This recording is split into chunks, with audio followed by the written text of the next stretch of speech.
Viewers, before anything else, drop a quick note in the comments. Where are you tuning in from, and what time is it there right now? He always liked to imagine someone in Tokyo sipping green tea at dawn while another in Texas leaned back with a late-night beer, both hearing the same story at the same time. So there he was, thermos in one hand, measuring tape in the other, ready to sketch out the footprint of a small barn, when the shine of a brand-new aluminum sign caught his eye. Bolted into the cedar fence post his own grandfather had sunk decades earlier, it declared private park. Residents and guests only.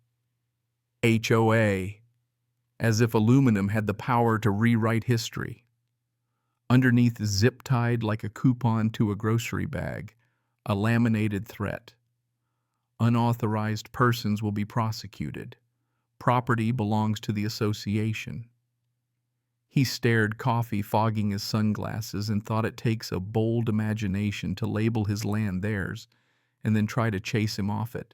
That land was not some abandoned corner lot. 2.5 acres deeded cleanly to him, used by his grandfather as a timber break and lumber storage. Now he planned to build a workshop and maybe keep bees. The creek running at the far edge was steady honest. Water doesn't lie, Grandpa used to say, and the old granite monument marking the survey line had never shifted. Historians still argue whether medieval farmers or Roman engineers were the first to tie their boundaries to waterways, but either way, he knew his creek hadn't moved. The buzz of a golf cart rose like an insect swarm. Up the path rolled a silver-bearded man in a sea-blue polo, Crispin, the HOA president, flanked by 2 women in matching sun hats and clipboards. Crispin tapped his bare wrist, play-acting authority. "You can't be here. Common area. Posted notice." The women looked ready to write him into their records like a school attendance sheet. He raised his coffee toward the fence. "You posted notice on my property. I'm standing on my own deed." "Are you a resident?" one woman asked, pen poised. "Of the county, yes. Of your HOA, no. And I don't plan to be." Crispin slid off the cart with the kind of calm certain managers wear, like cologne. "We consolidated the green belt, safety maintenance, notices went unanswered, it's abandoned." "Not abandoned," he shot back, "and no letter ever reached me." A dark SUV pulled up Lori, the property manager, with a script polished from 1,000 disputes. "Sir, if you don't vacate, we'll involve law enforcement. You're trespassing." "On my land," he said, pulse jumping. "Go ahead, call them. Better yet, call the county recorder." The exchange spiraled. More golf carts appeared. Residents gawked with iced mugs, and soon bright orange mesh fencing was unrolled like some bizarre parade prop. They even tried pinning in his truck. He called the sheriff's line, explaining, "They're building a cage around my bumper." The dispatcher sighed. "Wait for the deputy, don't escalate." But patience wasn't easy while Crispin strutted and Lori staged photos like paparazzi. He marched to the creek, laid his tape from the granite monument to Grandpa's nail-polished rebar pin, and declared, "The survey runs here. If you really believe this was yours, you'd welcome a survey." The deputy finally arrived. Young calm practiced neutrality on his face. He listened, ran the parcel number, and confirmed nothing more than, "It's civil. A boundary dispute. Don't escalate." Which was, of course, exactly what the HOA counted on. Paper wars that grind people down. He left with a pocket full of photos, the laminated notice yanked from his fence, and a new resolve they weren't taking this land without a fight. Sleep was elusive that night. He found himself replaying the absurdity, grown adults zip-tying orange mesh across his truck like it was a crime scene. So he made calls. His friend Fedra, who ran a landscaping company, gave him a name, Makoa, a surveyor who hated sloppy plats the way some people hate chewing gum on sidewalks. His cousin, a paralegal, connected him with Darla, a property attorney with a reputation for quiet but lethal precision. Before dawn, he brewed eggs into rubbery fuel and drove back to the parcel. The glass bead trick he'd rigged on the screws of the HOA sign was gone, proof someone had tampered with it in the night.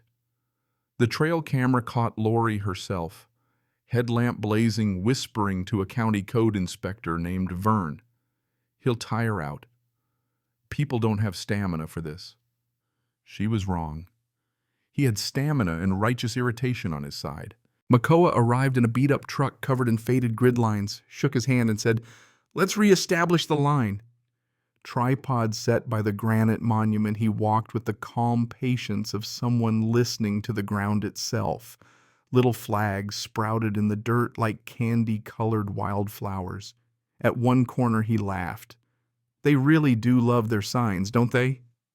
Historians still argue whether early New England colonists or the Victorians invented the art of oversignage, but either way, this HOA had elevated it. Neighbors wandered over. A nurse named Eden looked embarrassed. "They told us this was common space. We didn't know." He smiled despite himself, common only in their imaginations. Crispin arrived mid-survey, puffed up like a man rehearsing for a stage play. "We have our own map," he announced. Makoa didn't even glance up. "A map isn't a deed." "Show me your paper." That one line hit harder than any insult. Then Vern stepped forward, chin tilted, warning about safety concerns.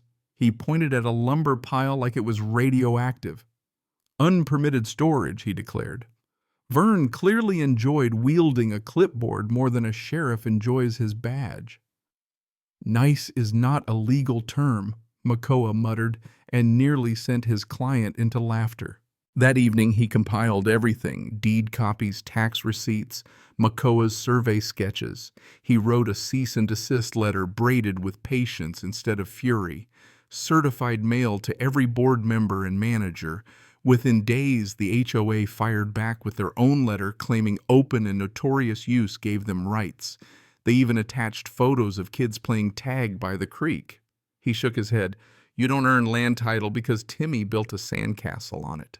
Darla read their reply, lifted an eyebrow and said, "They're wrong with confidence. That gets expensive." She laid out the plan: temporary restraining order injunction, quiet title claims for slander of title and trespass. "Do you have the breakfast for a fight?" she teased. "More like indigestion," he answered, but he was in. Days later, he found a crooked notice taped to his own no trespassing sign. "Vacate within 48 hours, or we'll remove your property." Signed by Crispin, tenant, it said. His blood boiled. He slipped it into the folder he labeled the Nerve and drove fence posts himself, attaching legal notices quoting trespass statutes. If they wanted theater, he would script the act. The courthouse smelled like old paper and tension. He sat beside Darla, whose neat binders made his own chaos of notes look suddenly legitimate. Across the aisle, Crispin and Lori perched stiffly, flanked by an attorney with a careful haircut and a briefcase that probably lectured him at night. When the bailiff called the case, he stood tall, reminding himself not to let this whole circus turn him mean. Darla spoke first, calm but sharp. She held up the chain of deeds like a necklace tax receipt still warm from the copier and Makoa's survey flags that looked almost cheerful in the photos. "No covenant binds this parcel. No deed grants the association interest. Their plat stops at the creek. The creek hasn't moved." She placed a photo of the aluminum sign bold against his cedar post for the judge to see. The HOA's lawyer tried a different tune. "Maintenance reliance colorable claim." The judge tilted her head, asked one question: "Do you have a deed silence?" "Beliefs are for church," she said coolly. "This is a court. Show me paper." When Darla slid forward the eviction notice calling him tenant, the judge raised her eyebrows so high they nearly tapped the ceiling. "You served this on the titled owner?" she asked. "Inartful," the attorney muttered. "Inexcusable," she corrected. Makoa testified, next patient as always, walking through granite monuments and rebar pins until the geometry itself testified. Historians still argue whether ancient Babylon or China invented the first property surveys, but whichever culture it was, their math held stronger than Crispin's bluster. The judge's order came swift. Temporary restraining order granted. HOA signs down within 24 hours. Trespass and slander of title noted. "You cannot appropriate land by enthusiasm," she told them. Out at the parcel, workers unscrewed the aluminum declaration like thieves caught in daylight. He kept the sign as evidence and as a souvenir villain. Discovery unearthed more emails where the board laughed about posting and seeing if he reacts. Vern offering to red tag his property just to make him reasonable. Vern was disciplined, the HOA was hit with damages, and Crispin eventually cited for vandalizing his silt fence. The association's special assessment emptied pockets and ousted leaders. By trial's end, the judge quieted title and his name awarded costs and forced them to record a disclaimer of interest. Life returned to rhythm. The barn rose beam by beam. Neighbors once misled walked the new trail under a modest sign he approved access granted by permission of the owner. And on the fence post once scarred by aluminum, he placed a copper marker etched with Grandpa's wisdom, read to the bottom. He often laughed when people asked if he got revenge. No, he got something better. Clarity, relief, and a record that will outlast all of them. If a shiny sign ever claims your land, remember, bring paper, not panic. Hire a surveyor who closes loops, and trust that water is honest and paper tells the truth. The wind down began not with words but with stillness, the kind that lingers after storms. He could feel the quiet weight of his land. Again a creek murmuring against rocks that had never lied. Bright flags giving way to simple fence lines, and a barn that smelled of sawdust and beginnings.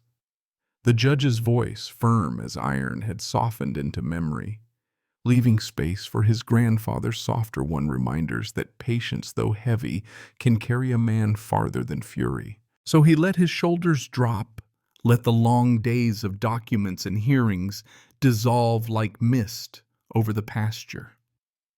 Even the aluminum sign, once a weapon, now rested as nothing more than a retired prop in his loft, a relic stripped of menace. He traced the copper marker with his finger and felt the promise of permanence in its engraving. Life did not return to the same. It returned quieter, steadier, rooted deeper. Neighbors waved now, not because they were told to by a board, but because they wanted to. The land once contested now spoke only of bees and boards and footsteps choosing the path with respect. And in that twilight, with frogs singing along the creek, he whispered aloud the vow he'd made in court's shadow: never let conflict turn him mean. Instead, let it turn him sure. And with that thought, he closed the chapter. The story became less about trespass and more about truth, less about fences and more about foundations. Tonight he could breathe slow drift, easy, and trust that some battles end not with noise but with a calm line on a map and a man at peace beside it.